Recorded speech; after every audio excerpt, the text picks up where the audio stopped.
n'est pas là pour caresser délicatement les idées reçues, ni les esprits mollement éveillés.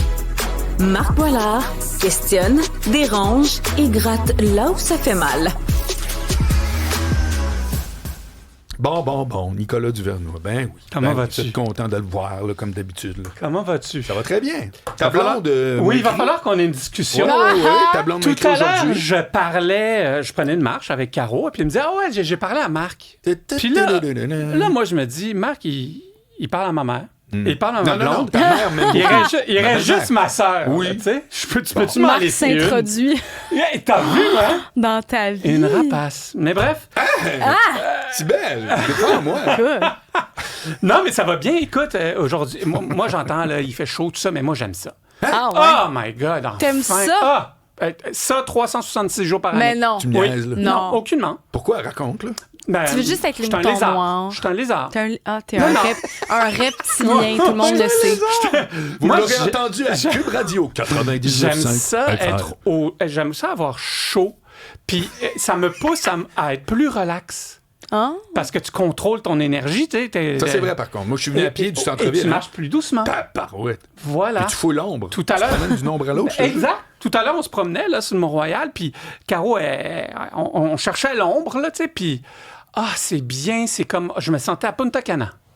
Mais c'est vrai que ça fait petit resort, surtout ici sur l'avenue Mont-Royal, qui est maintenant piétonnier. Oui. Quand il y a plein de gens qui se promènent en même temps, t'as l'impression d'être dans un petit, C'est vrai. un petit resort. Et j'ai, en plus, aujourd'hui, 2 juillet, ça va rentrer dans l'histoire de l'humanité. J'ai une excellente nouvelle pour vous. Ah! Et non, mais c'est fou. J'ai écouté OK. un balado cette nuit qui n'a aucun rapport avec la nouvelle, mais ça m'a inspiré. Le balado est passionnant. Jean-François Champollion, tu sais, l'égyptologue qui a découvert, qui a découvert comment lire les hiéroglyphes d'Égypte. Là. En tout cas, bref, super intéressant.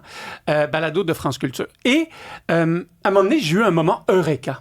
Tu sais, il y a des moments eureka dans notre vie. Oui. Puis là, je me suis dit, j'ai trouvé la manière de réduire le coût de la vie, donc laisser plus d'argent dans les poches du contribuable, d'accélérer la transition énergétique du Québec et de faire sa part pour protéger l'environnement. Le tout, attendez bien, là, je suis un lézard, là, le tout, sans faire le moindre effort. Ben voyons. Sans faire le moindre effort. Tout le monde dit Indice, on va ça. essayer de le devenir. Indice. Indice, c'est sur 4 roues. Travailler dans ton char. Depuis des années, on nous martèle le même message. Le coût de la vie est devenu insoutenable. Il faut aider les ménages. Il faut réduire les gaz à effet de serre. Il faut électrifier notre parc automobile. Le Québec a comme ambition, là, très ambitieuse comme cible, d'ici 2035, donc dans 9 ans, 80% des ventes de véhicules neufs doivent être électriques ou zéro émission. C'est quand même... Tu sais, on a des grandes ambitions. Ben oui, mais moi, je suis d'accord. 100% d'accord. Mais pourquoi on le fait pas maintenant? Pourquoi on le fait pas maintenant? Parce que... Ben, peut-être qu'on peut pas livrer ça. Ben non, Au moment où mais on se parle. on peut le livrer. Puis j'ai des nouveaux amis qui peuvent le livrer. BYD, Xiaomi, Geely, NIO. Les Tout- constructeurs chinois. Hein, chinois. Les constructeurs chinois offrent en ce moment, selon la majorité, pour pas dire la totalité des experts de l'automobile, de l'industrie de l'automobile, des véhicules supérieurs en autonomie, en technologie, en vitesse de recharge, en qualité de fabrication, puis attention, à moitié prix. Je sais pas si... J'espère que ça ne comme va pas échapper qu'ils 30-35 sont 000. pas construits ici, là aussi. 100%. OK, On OK. va revenir là-dessus, OK. parce que ça, c'est souvent, tu sais, oui, mais... Ouais, mais le oui, mais, il y a aussi un argument. Je sais pas si vous êtes déjà rentré dans une voiture chinoise, souvent... Oui, moi, je et j'ai suis pris en un France. Uber qui OK. était... Redis-moi les compagnies. BYD, Xiaomi, Geely, NIO, mais après, ils ont plein Il y de modèles. avait comme Rivan. Ça se peut-tu une affaire Oui, de mais même? c'est pas chinois, ça, c'est californien. Hein? T'es-tu Ouais, sérieux? Rivan. Excusez-moi. Mais c'est beau, ça aussi. Hein. Oui, c'était hot. Le VUS? Hey, c'est belle. C'était Ouais. tabarouette, je capotais. Ouais, C'est non, non, vraiment... il y a- C'est spacieux. Oui. C'est vraiment spacieux. Mais en France, souvent, les taxis, en tout cas à Paris, les taxis sont de plus en plus chinois dans Oui. l'automobile. C'est complètement hallucinant. Là. Tu sais, tu rentres dans une navette spatiale, là, littéralement. Puis ça fonctionne. Tu sais, c'est pas le piton qui fonctionne puis qui fonctionne pas. On sait comment ça marche en Chine, ça fonctionne. Oui. Quand ça marche drette, ça marche Absolument. drette.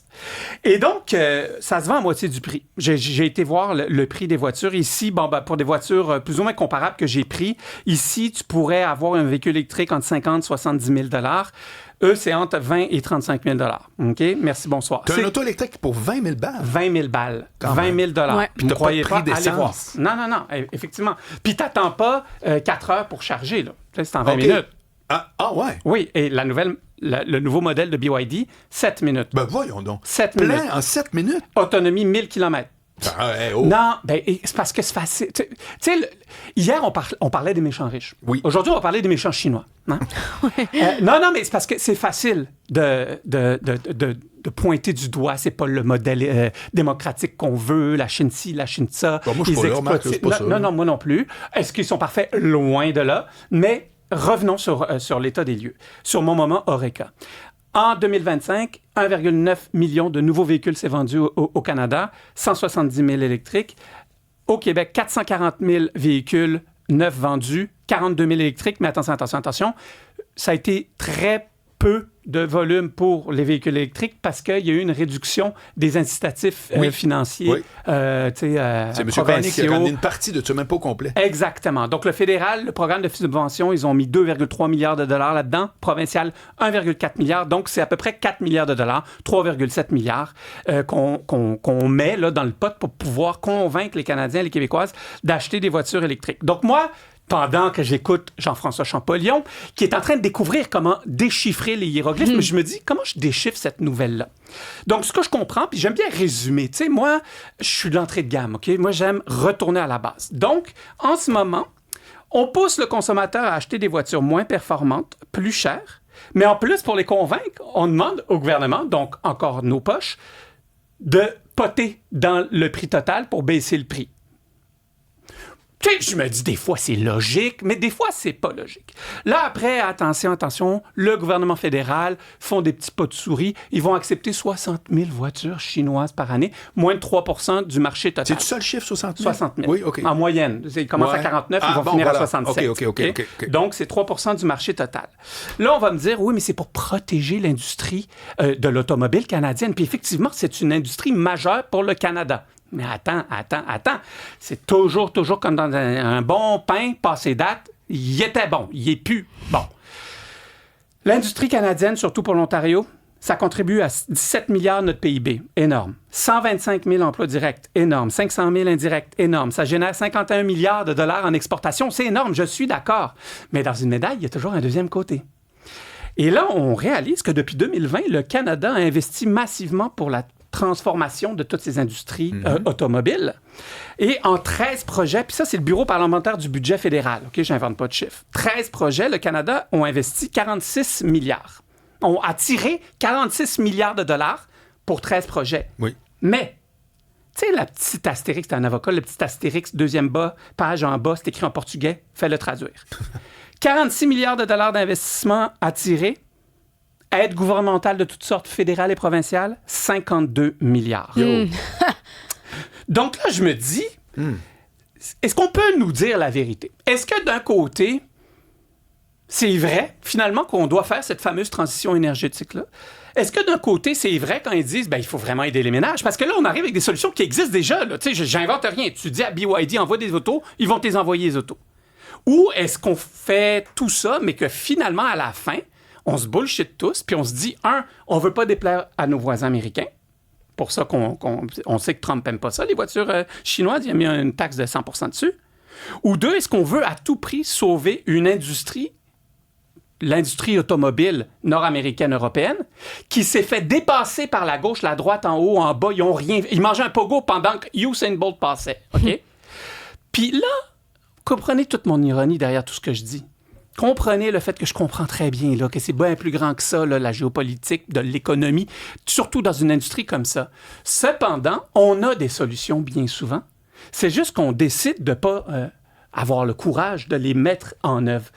Parce que si on fait venir graduellement plusieurs centaines de milliers de voitures 100% électriques moins chères pour le consommateur, je t'annonce que le consommateur a plus d'argent dans ses poches et je t'annonce que ça fait un réel changement dans nos émissions de gaz à effet de serre.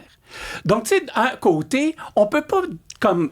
Puis là, je l'ai calculé déjà. Là. Cet automne, on va attendre à peu près 2347 fois pendant les campagnes électorales qu'on veut s'attaquer au coût de la vie puis qu'on veut sauver la planète. Bon, je l'ai, je vous la donne. Tu sais, comprends mon ironie encore une fois, mais moi, c'est ça qui m'énerve des fois dans les discours politiques. Puis à quel moment tu trouves que tu es juste en train d'abdiquer à la Chine? Ben, alors... peut-être que pour cette industrie-là, ce serait effectivement une vision tout à fait défendable. Ce que tu dis là, moi, ça a tout du sens. On a abdiqué technologiquement envers les États-Unis.